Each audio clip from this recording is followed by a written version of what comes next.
Hello dear students, तो आपका फिर से स्वागत है आपके अपने YouTube channel Mahakal coaching classes में। जहां पर आपकी क्लास 10th की साइंस की क्लासेस स्टार्ट हो चुकी हैं और जल्द ही आपकी मैथ की अपलोड भी होंगी और सभी क्लासेस जल्द से जल्द स्टार्ट होने वाली हैं, क्योंकि अभी गर्मी बहुत ज़्यादा थी और क्या ना नेटवर्क इशू बहुत ज़्यादा आ जाता है, इसलिए नहीं हो पा रही थी।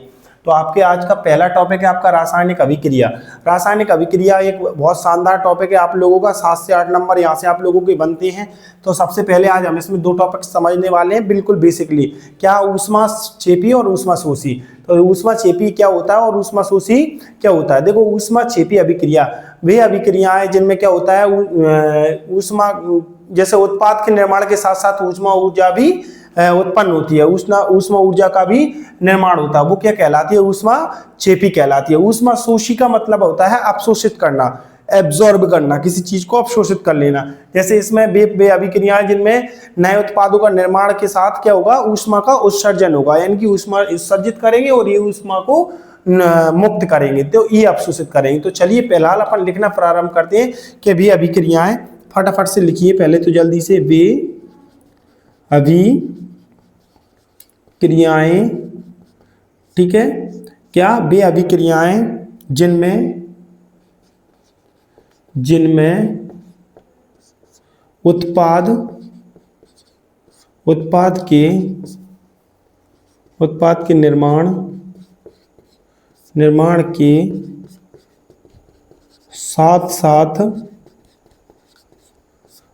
के निर्माण के साथ साथ ऊष्मा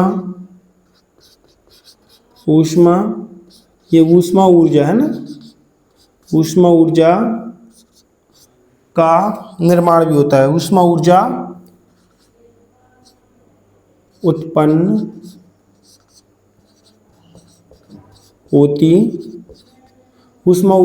होती है, उन्हें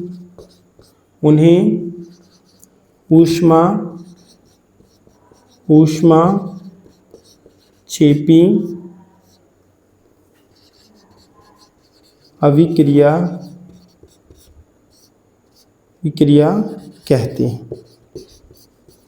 तो देखिए कि वे अभिक्रियाएं जिनमें उत्पाद के निर्माण के साथ क्या होता है, जो उत्पाद होता है उसके निर्माण के साथ ऊर्जा और ऊष्मा ऊर्जा का भी क्या होती है, उत्पन्न, उन्हें हम क्या कहेंगे, ऊष्माक्षेपी अभिक्रियाएं कहेंगे। क्या कहेंगे, ऊष्माक्षेपी अभिक्रियाएं कहेंगे। उदाहरण के तौर पे हम क्या लिख सकते हैं, ये देखिए, जैसे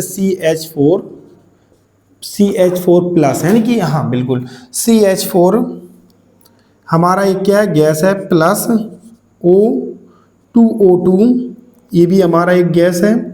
अब देखिए ये इससे क्या उत्पाद के साथ में ऊष्मा ऊर्जा भी निकलने वाली है, क्योंकि इजिकल टू CO2 प्लस में 2H2O, ये भी गैस है और ये भी गैस है। हमने इसको अलग कर दिया और इसको अलग कर दिया। यहाँ पर देखिए ये 2 जो ऑक्सीजन था वो अलग कर लिया, C के साथ चला गया और ये इसको कार्बन डाइऑक्साइड बना दिया, इधर कार्बन डाइऑक्साइड बना दिया और इधर हाइड्रोजन ऑक्साइड बना दिया, हाँ या ना। तो प्लस ऊष्मा ऊर्जा, ठीक है। तो हमने क्या कर दिया, इधर देखिए कि हमारे पास या मीथेन और ऑक्सीजन के दो अणु थे, तो इधर हमने कार्बन को अलग कर लिया, ऑक्सीजन के पास ले जाएंगे, इजिकल टू में CO2 यानी कि कार्बन बन गया, कार्बन डाइऑक्साइड बन गया और इधर हाइड्रोजन ऑक्साइड जल बन गया। चलिए ऊष्माशोषी अभिक्रिया को लिखते हैं ना, वे अभिक्रियाएं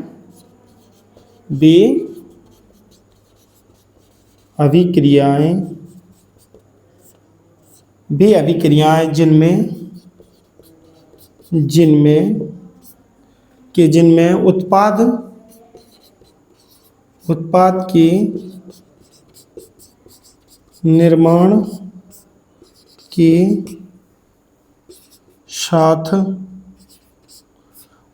निर्माण के साथ क्या होगा, उत्पाद के निर्माण के साथ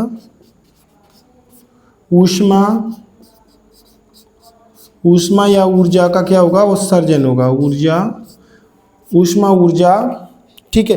समझ में आ रहा है ना। वीडियो को लाइक करते चलिए फटाफट से, ठीक है। क्या करना है, वीडियो को लाइक कर देना है फटाफट से।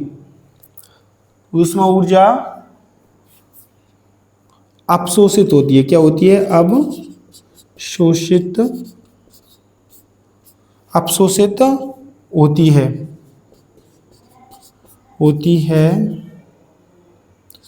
उन्हें क्या कहते हैं भाई, उन्हें ऊष्मा शोषी अभिक्रिया अभिक्रिया कहते हैं। ठीक है, ये तो इसका हो गया। चलिए इसका एग्जांपल्स लिख लेते हैं, उदाहरण हम यहाँ पे। चलिए तो इसका उदाहरण क्या हो जाएगा हमारा, कार्बन COCO3 CaCO3, ये हमारा क्या है भाई, एक प्रकार का सॉलिड है। क्या है, सॉलिड है। और प्लस में हमारा अब क्या हो रहा है, हमें यहाँ पर ऊर्जा, अब देखो ये एक प्रकार से संयोजन हो जाती है और ये वियोजन हो जाती है। इसमें एक प्रकार का पदार्थ है, इसे विखंडित कर देंगे हम, तो क्या हो जाएगा CO2, है ना, क्या बन जाएगा CO2, एक गैस है, प्लस देखो CO2 निकाल दिया तो CaO बचा, क्या बचा, CaO बचेगा, ये भी हमारा गैस है। और ऊष्मा ऊर्जा का अपशोषण होगा, क्या होगा, ऊष्मा ऊर्जा का ह्रास होगा। तो यहाँ ऊष्मा ऊर्जा लिखने की हमें कोई आवश्यकता रहेगी नहीं। ये तो हमारा यहाँ तक हो गया। चलिए देखिए अब क्या होता है, वे अभिक्रियाएं जिनमें उत्पाद के निर्माण के साथ साथ क्या होता है भाई साहब, उत्पाद के निर्माण के साथ साथ ऊष्मा या ऊर्जा क्या हो जाती है, एब्जॉर्ब हो जाती है, अवशोषित हो जाती है, उन्हें हम क्या कहते हैं, ऊष्माक्षेपी अभिक्रिया कहते हैं। और जैसे ऊष्माशोषी अभिक्रिया में क्या होता है, वे अभिक्रियाएं जिनमें उत्पाद के निर्माण के साथ साथ ऊष्मा और ऊर्जा का क्या हो जाता है, उत्पन्न होती है, ऊष्मा ऊर्जा क्या हो जाती है, उत्पन्न हो जाती है, तो वो हो जाती है ऊष्माक्षेपी, और अदरवाइज ऊष्मा शोषी रहेगी। जिसे हम ऊष्माक्षेपी को क्या कह सकते हैं, संयोजन, और इसे क्या कहेंगे, वियोजन अभिक्रिया। चलिए फटाफट इसको नोट डाउन करिए, फिर संयोजन वियोजन हम इसी टॉपिक में समझ लेते हैं। चलिए इसको नोट डाउन कर लो सभी लोग। चलिए तो देखिए क्या होता है हमारा संयोजन अभिक्रिया। संयोजन का मतलब होता है जुड़ना, संयोजन का मतलब होता है जुड़ना, इकट्ठा होना, कई चीजें एक साथ कई चीजों का एक साथ इकट्ठा हो जाना, क्या कहलाता है, संयोजन।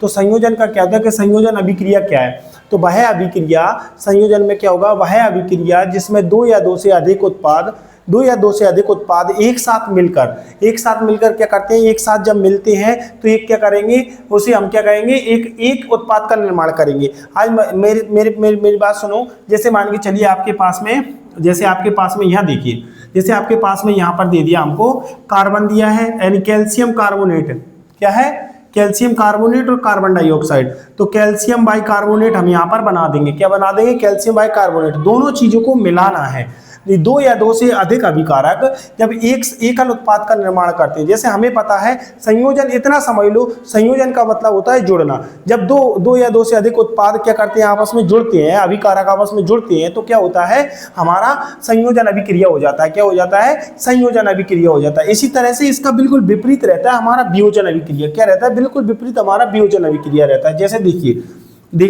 कि वह अभिक्रिया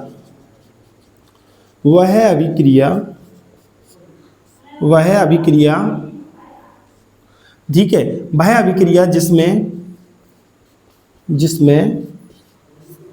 अभिक्रिया जिसमें एकल उत्पाद क्या होता है, एकल उत्पाद एक, दो या दो से अधिक अभिकारकों का एकल उत्पाद है ना, वह अभिक्रिया जिसमें, ठीक है, वह अभिक्रिया जिसमें एकल अभिकारक, जिसमें एकल उत्पाद नहीं होगा, अभिकारक लिख लो, एकल अभिकारक,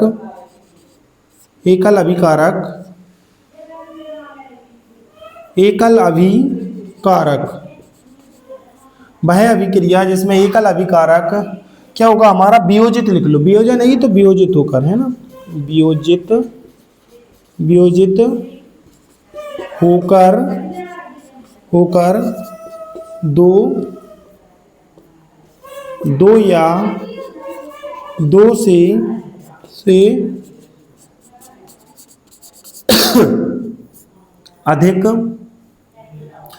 दो से अधिक उत्पाद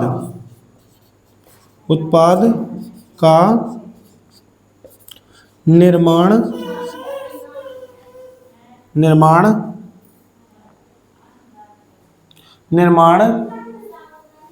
करते हैं। क्या करते हैं, निर्माण करते हैं ना,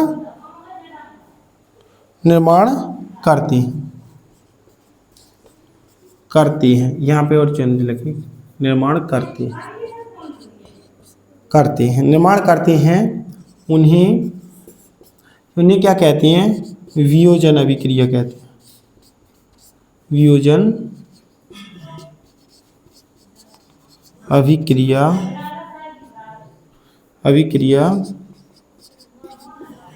कहती हैं। क्या कहती हैं बेटा?